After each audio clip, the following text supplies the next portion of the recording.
One of the things was mood beats. Essentially, in this version of the game, we didn't use distracting thoughts to change the mood. Moods would change depending on the nucleus, the head of the neuron, and that would have a color, and it would emit beads from itself in both directions to signify that the upcoming neuron is of this color. And when you would go over the neuron, when it is of a particular color, you would move to that mood. This didn't work for many reasons. Essentially, one of the biggest challenges of this game is that you move in any direction. There's no one direction of motion. You move, in a platformer, you're always moving left to right, so you know you can set things. But here, you sometimes move up, sometimes move down, sometimes move left, sometimes move right.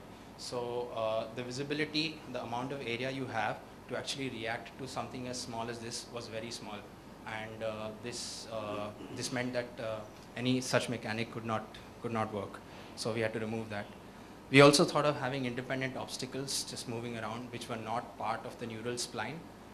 Again, this could not work because of similar issues. Since you were moving in different directions, it was difficult to predict how much distance the user would have to react. So this distance was much lesser compared to this distance. So when you're moving this way, it's fine, but when you're moving this way, you can't. Other than this, there was another problem that you kept changing direction at all times. So if anything was moving independent of the spline, it would just look very confusing and very awkward. So all the moving elements had to be on the spline, because you would change the direction and suddenly there was no reference for the moving parts. Again, I think controls of the game were quite a big problem. Essentially, tilting the device was very awkward on an iPad, so that was anyways out. That's why we don't have an iPad version of the game, even though it works on the iPad.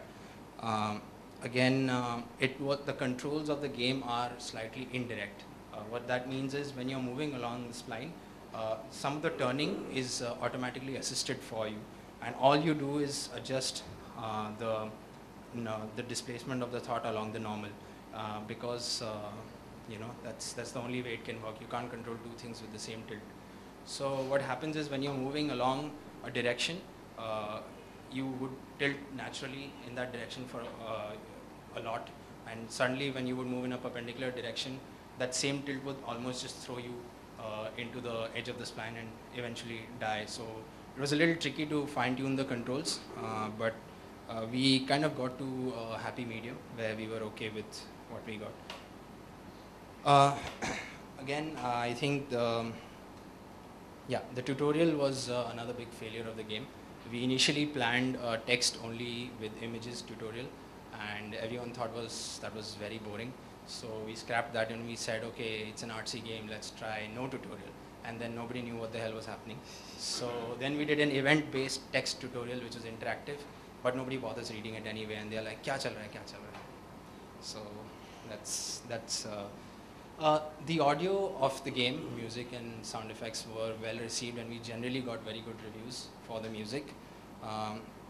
Our inspiration for the music was something very airy and atmospheric, something like the music of Flow or Pink Floyd's Marooned. That was the inspiration we used. We needed something that music sets the mood for gameplay, I guess. But the problem here was that we had 6 different moods, and to set with and every mood could cut in and out of every other mood at every time.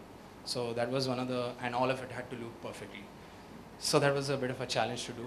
We sat with our composer and we created a master track, and that had the feel of all the moods, and we created 6 variants of it, small loops which were perfectly looping among themselves. They all had the same structure, the same bars and the exact same length, so anyone could loop in and out of any other one at any time. Another small neat little thing we did was the spark effect for the thought itself. This thought is represented like a small spark, if you noticed. So when we did sound for this, it would almost get very repetitive always because it was a loop. And so we changed that and we created extremely small electric bit sounds, really small ones, and lots of them, and we played them randomly. So essentially, you would never feel that the spark effect was actually repetitive in any way. It would just sound fresh, even if you listen to it for an extended period of time. One of the things we didn't foresee with the audio was having factored in music for the trailer when we were doing the music for the game. So if you notice the music for the trailers, the 2 trailers we did, they were royalty-free tracks from some of the sites, and it was actually not really in the feel of the game. They were good tracks and they served us well, but it would have been much better if we would have had custom music for our trailer as well. I think on the technology side of it, I think Facebook integration was a pain, but we got it right. They were changing from REST to Graph and stuff like that on iOS, and somehow we got it in place early on. What we did was we logged into the user's Facebook, and using the Graph APIs, we would get to their albums and just pick 20 photos from their albums on every playthrough, 20 random ones, and pull them into the game and draw their thumbnails. The camera implementation was another thing we did quite late in the game. This was mainly because we were not getting a sense of motion, a sense of speed, and what we did was we had a point that was trailing the thought along the spline at all times, and it would just keep playing catch up and the camera would follow that. So the camera always followed the motion of the spline, and it didn't cut across in any way. It worked very well, and it added some dynamism. It allowed us to add some dynamism to the game and to the background of the game. Again, path generation, which was the level generation, which was done programmatically, worked very well for us. The path was essentially a bicubic spline, and we could twist and turn the orientation of the spline to our liking using whatever factors. Yeah, so this allowed us to create specific shapes which we wanted to use to depict different moods. Like I was talking earlier, circular for sad, and jagged edges for angry, and things like that. Whenever the thought would collide with the spline, we had this nice little organic effect where it would just kind of like pull at the spline. It looked very good, but it was actually quite a pain to do.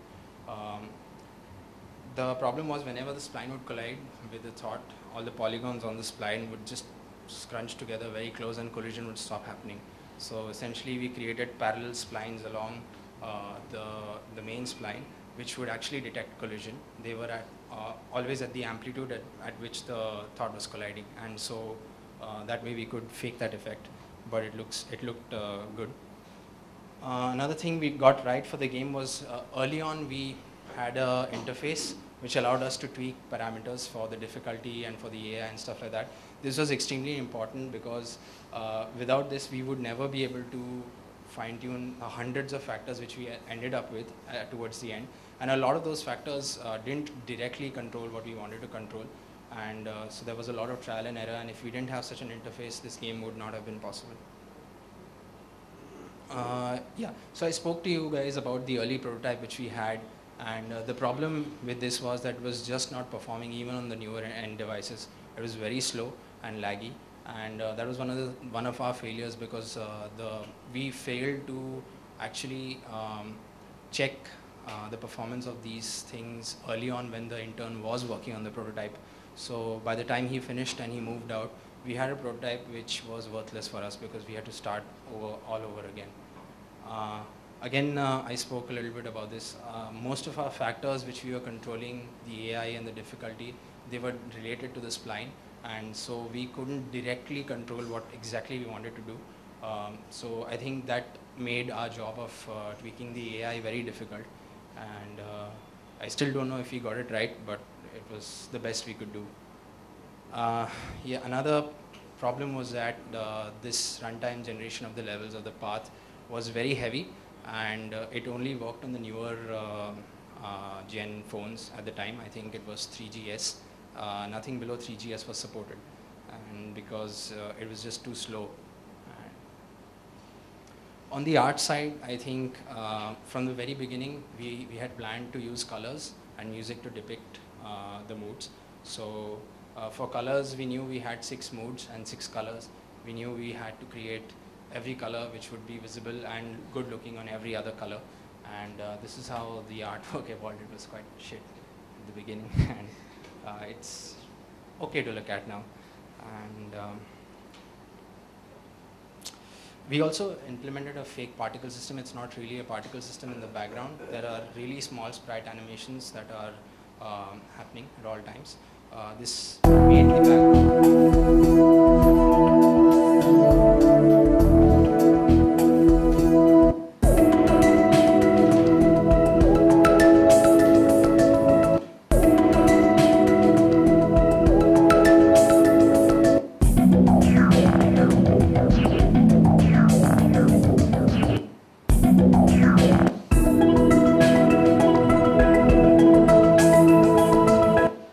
So all of these small sprite animations, one for each mood, was basically done keeping the music in mind.